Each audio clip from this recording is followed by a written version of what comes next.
Let's talk about it.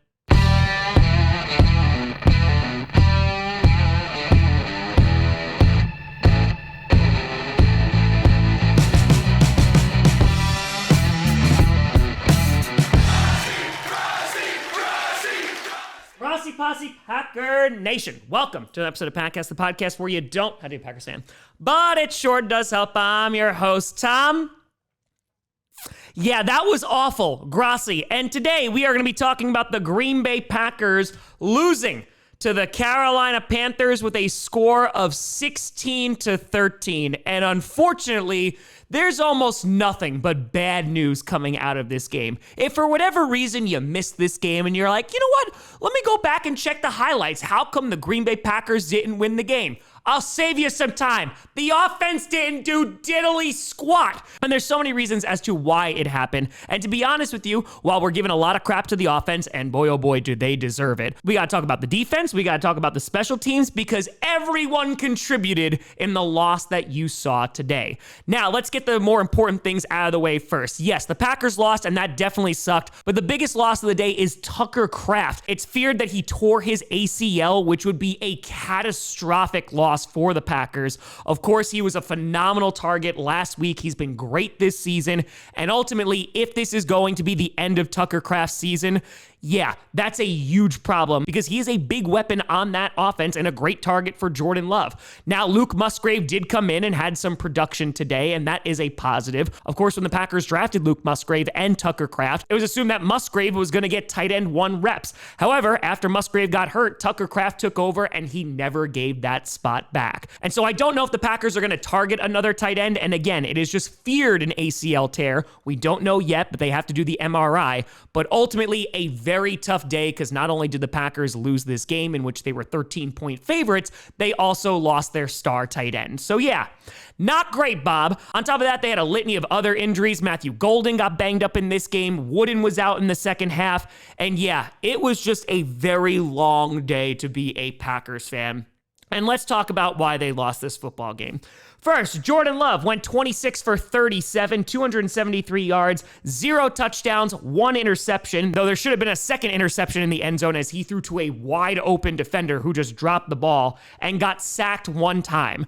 Jordan Love did not play a great game. The interception that he threw was into triple coverage looking for Christian Watson, and it was so bad that the 2 guys remained in coverage and the defender just had to wait for the ball to fall in his lap. So unfortunately, not a good day for Jordan Love and not a good decision. And I got to give Jordan Love at least a little bit of credit because this is only the 3rd interception he has had all season. It just happened to come at a really bad time, just like the Week 3 Browns loss. But it wasn't just Love's fault for this offense's ineptitude because there were a lot of problems with this offense. Yes, Jordan Love did not have a good game, but ultimately was able to lead that team to get their only touchdown in the 4th quarter to tie the football game, but there were plenty of other things that went wrong. Looking at Matt LaFleur, oh boy, listen, I know there's a bunch of folks out there that are like, fire Matt LaFleur, he's the absolute worst.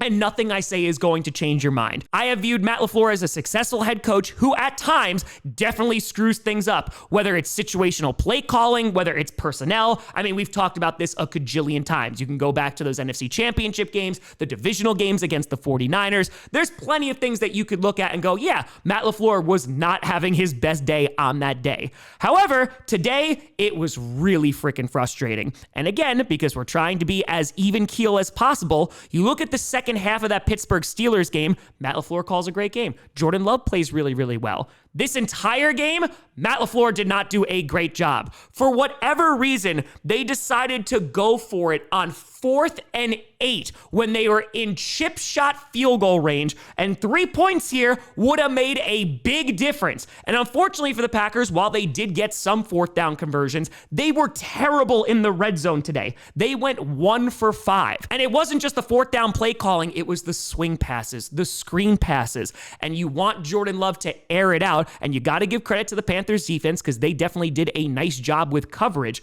But yeah, it was so freaking frustrating. And when this is a game of inches and 3 points can make a difference, Those 3 points were on Matt LaFleur. Talking about the run game, Josh Jacobs, 17 carries for 87 yards and a touchdown. The Packers had a total of 104 rushing yards. Romeo Doubs was their leading receiver, 7 catches for 91 yards. Christian Watson, 2 for 58, and 51 of those yards came off a single pass. Unfortunately, besides the Jordan Love turnover, Savion Williams had a terrible fumble near the beginning of this game. The Packers were driving down on their first series. They threw a swing pass to Savion Williams. He ran into his own blocker. The Panthers punched it out. It was a very tough moment for the rookie. But again, offense, they had their own woes, whether it was the play calling, whether it was Jordan Love not playing well, whether it was the 2 turnovers that made a huge difference in this game. That definitely hurt them. But wait, there's more. Because not only was it the offense, we're talking about both sides of the ball here, the penalties. The Packers had 7 penalties for 42 yards, and there were multiple times where they had holding calls that backed them up. And any single time they got momentum, they got dragged back 10 yards. And those were drive killers. And it's infuriating because unfortunately, while yes, Packers are the youngest team and all that great, wonderful stuff, this has been a problem throughout the first 9 weeks. The Packers are still having a ton of penalties, and that needs to get cleaned up. But talking about the defense, the defense I'm struggling to be insanely critical on because, listen, they held the Panthers to 16 points. Bryce Young did not have a good day. 11 for 20, 102 yards, and 1 interception. Xavier McKinney got that interception in the end zone. He almost had a second one, so McKinney had himself a really good day. Here's the problem. McKinney was also the only guy on defense to get a sack. And this is against the Panthers offensive line who has done so much shuffling. They lead in first in the NFL when it comes to the amount of different players that have played along that offensive line this season. And the fact that only Xavier McKinney could get a single sack, yeah, that's a big old problem. Micah Parsons, for the first time in his career, had 0 pressures today. And it just seemed that even though Bryce Young did not have a good game and the secondary played pretty well, they just could not put any pressure on Bryce Young. But that's not the only problem because the run defense was pitiful. Heading into this week, they were the second best run defense in the NFL, and everybody and their mother knew that Rico Dowdle was going to get a ton of carries. And guess what? He did, and the Packers had no answer for him. 25 carries, 130 yards, 2 touchdowns, also caught 2 passes for 11 yards. And you look at that very last drive that set him up for a game-winning field goal, it was Dowdle who was able to run up the gut and get a first down, getting them deep into Packers territory. And for the Panthers, again, they deserve credit, man. They came in with a good defense and also a good run game, and that was enough to beat the Packers today. You talk about all the offensive woes and all the defensive problems, sure, but you got to give the Panthers some credit here, even when Bryce Young was not playing well. But heading into this game, their head coach was like, oh yeah, we're going to give the ball to Rico more, because the past couple of weeks after they just got blown out by the Bills last week, they were splitting carries with Hubbard. Today, they did not do that. It was an effective game plan because Rico has been their best offensive player all season, and now, yeah, they got a win over the Green Bay Packers because of it. Their leading receiver was McMillan, 4 catches for 46 yards. And this was just a very, very frustrating game because not only was the offense bad, the defense definitely was not getting pressure and did not stop the run, but special teams. We're still talking about special teams. McManus, after struggling last week, he missed another field goal today. And when we're now talking about a 6-point swing, if LaFleur just kicked a chip shot field goal or McManus hits this is a completely different ball game. And considering you have Haversick, who is sitting on the roster, it is not a great look right now. And so I don't know if they're going to be moving off McManus anytime soon or how much of a leash they're going to give him. But at some point, these missed field goals over these past 2 weeks, I think they're starting to accrue a little bit. And if he keeps on missing down the line, you might see a substitution with the substitute teacher coming sooner rather than later. But overall, yeah, just a really bad football game played by the Packers. You thought they'd show up in the fourth quarter because that's what they've been doing the past couple of weeks, but they did not show up all game. And the Panthers, they did enough to beat them. And so what does this mean? The Packers go from the 1st seed in the NFC down to the 4th seed. Now, the good news is that the Vikings just beat the Lions. And so the Lions, they didn't get any closer to the Packers here, though the Vikings and the Bears both won their games, which, Yeah, that's just what the NFL is right now.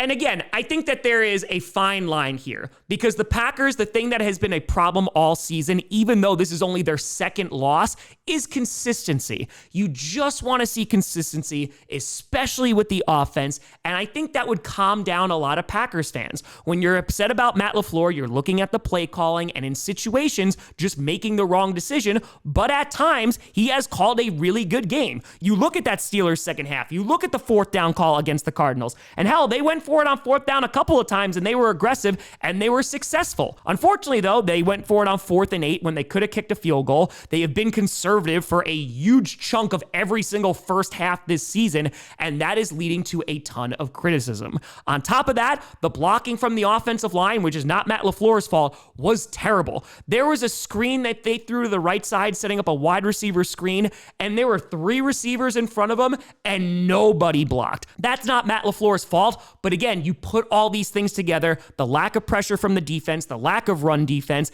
and special teams not doing their job as well. Yeah, you're going to get a loss in the NFL. And so now next week on Monday Night Football at Lambeau Field, the Packers are going to be playing the number 1 seeded Eagles. And that is going to be a tough game. And if the Packers are looking to make a Super Bowl run, which when you traded for Micah Parsons, that is the expectation, they got to start playing all 4 quarters. They've been getting away with playing for a half or just a 4th quarter. But now when they're going up against some serious competition, and as this schedule is going to get more and more difficult and they start playing NFC North divisional opponents, they got to get it together for the entirety of the game. So we'll see what they look like against the Eagles on Monday night. A pitiful game on offense, and for this entire squad today, let's hope they can shake it off. There's still a whole lot of season left. We're only halfway through, but they're going to have to right this ship sooner rather than later, especially with some of those opponents coming down the stretch.